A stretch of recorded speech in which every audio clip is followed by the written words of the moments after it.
part of what you need to do in negotiation is be able to cost justify your position. Now, when we look at the flow chart specifically later today, we'll notice that the very last technique that you have available to you in your planning cycle for negotiation is just to throw up your arms, make an arbitrary price concession, and take the business. Not a lot of people like to do that. Some people cannot do that, but it is our last resort. All the process that goes on before that is not necessarily to cut price, it is to justify price, or make your position reasonable and have them say yes. For example, this happens to be a 3M overhead projector.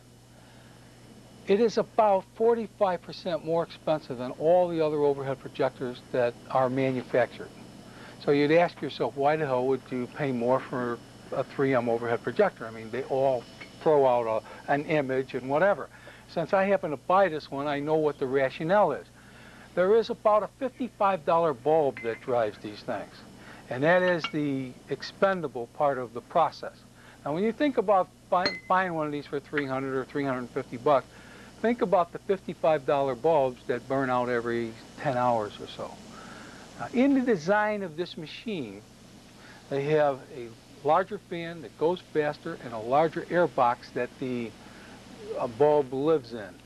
And because they move cooler air across that bulb continuously during its operation, and they have a delayed timer so it runs after it's hot, these bulbs last about 3 times longer than in any other projector. It has nothing to do with the bulb, it has to do with the design of the projector.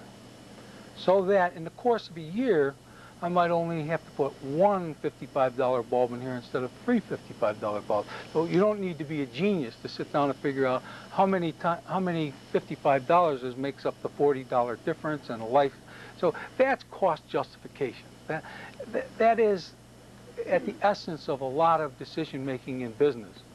So what I want to do is introduce you to a subject that I think the modern professional salesperson needs to have in their bag of tricks. It is business economics. But before I take it to it and frighten you with the notion I'm going to bore you with accounting for a few hours, I want to give you the background on this, because this is one of the few subjects that we have not written in persuasive communication. This was written by a student. So if you'll just settle down and listen, because I want you to take this in through your gut, so to speak. For many years, I had an account by the name of Dow Corning. They live in Midland, Michigan. They're half owned by the Dow Chemical Company and the Corning Glass, the other half by the Corning Glass Company. Their major technology is all things to do with a chemical called silicone. What happens in Dow Corning is they do not hire salespeople. They go out and hire graduate chemists, straight out of school. They put them through a 17-week training course, believe me, in Midland, Michigan. You don't get to go home for 17 weeks. And during that time, they teach you all the things you need to know about silicone. Right in the middle of that 17 weeks, I get dropped in for phase 1, which is basic stuff, feature benefit analysis, concept brand, buyer styles, all the rest of it. Usually we go around the room and they're all chemists, and there's 25 of them. And then I come back a year later to do phase 2, and there's only 17 of them. Now, what happens to the rest of them? They got vaporized. They get fired. They hit a tree with their Corvette and die. It's lots of interesting things. But they never get promoted in that year. I mean, they're kids. And Dow Corning is a very conservative company. You must be old to be a manager. All right? That's the way they, I don't know why they put their requirement on. But I'm not kidding you. They're all old people that are managers. So it is a career job. It's a wonderful company and all kinds of things. So one year going around the room, and I'm hearing what your chemical degree is, what yours is, what yours is. And I get to somebody who says, my name is Dennis O'Malley, and I'm a CPA from the University of Illinois, Champaign-Urbana. And you know, when you hear something that you think it ought to be, you try and convolute it. I'm trying to get CPA to a known chemistry degree. And it won't work, so I say, what's CPA? Everybody laughs, because they've been with him now for 8 weeks. They know him very well. And he said, certified public accountant. Dennis, what the hell is a certified public accountant doing in, a training class with Dow Corning salespeople? He told a real quick story. He said they all know my story, so I don't want to bore them. He says, but my dad's a senior partner in an accounting firm in Chicago. He says, well, for my first birthday, he bought me a green eye shade, you know, and I was always going to be an accountant, and I did get to be one. And a year after I was one, I had a nervous breakdown. He said, I am a good accountant. I just hate it worse than anything. He said, so I escaped. Dow Corning was nice enough to hire me. He says, it's an experiment on our part. He said, I might be a good salesman lurking underneath there. Now, in phase one, we give you a homework assignment the first night. The homework assignment usually is with your own product or whatever in dedicated meetings. And it's feature benefit analysis, concept brand, who's the prospect, all the basic stuff for pre-call analysis. Well, Dennis's team worked on a case, and they came back and they did everything right, plus a very unique cost justification issue. And they need it in Dow Corning. I'll tell you why. One version of what Dow Corning does is they make molded rubber parts. A molded rubber part out of rubber costs $1. A molded rubber part out of silicone costs $6.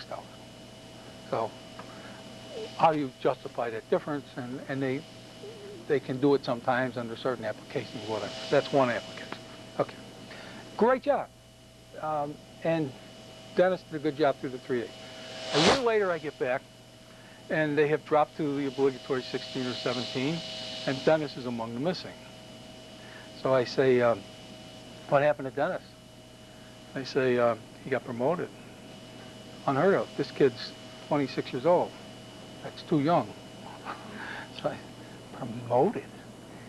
Yeah, he said he did a very interesting thing. He went into General Motors and convinced the division of General Motors to make those little spark plug caps that used to be out of rubber, out of silicone, and 6 times the price and all the rest of it. And anyway, it's a couple $1 million piece of business, a dedicated account, one account. He said, and he's got a team up there, and he's running this team. Congratulations for Dennis. That's very nice. He's going to get famous. That night, we're breaking up the teams for homework, and Dennis comes around. I congratulated him. He thanks me. He said, do you mind if I work with a couple of my people? I want to do their homework with them.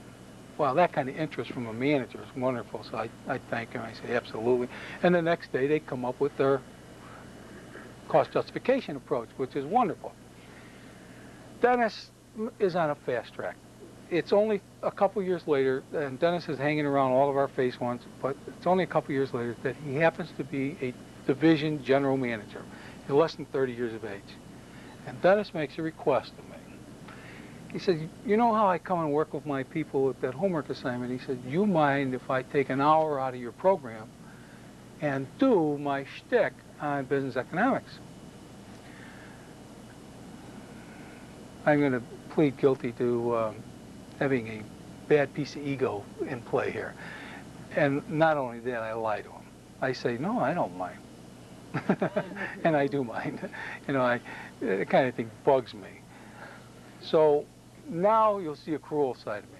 The absolute worst time on this program, any program you've ever been on, will be the hour after lunch tomorrow, the last day of the program. Some of your bags are packed, waiting in the back.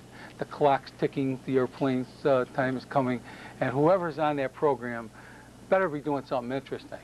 So I say to Dennis, I got a perfect spot for you. Why don't you take the hour after lunch on Friday? Figure, you know, this will be a wonderful experience for him. He'll never bother me again. So he comes in, and I sit back where Mark's sitting, and I brace myself for an hour of boredom. Wrong. Absolutely fascinating. Not only did he take his hour, he got on a roll, went right to 3 o'clock.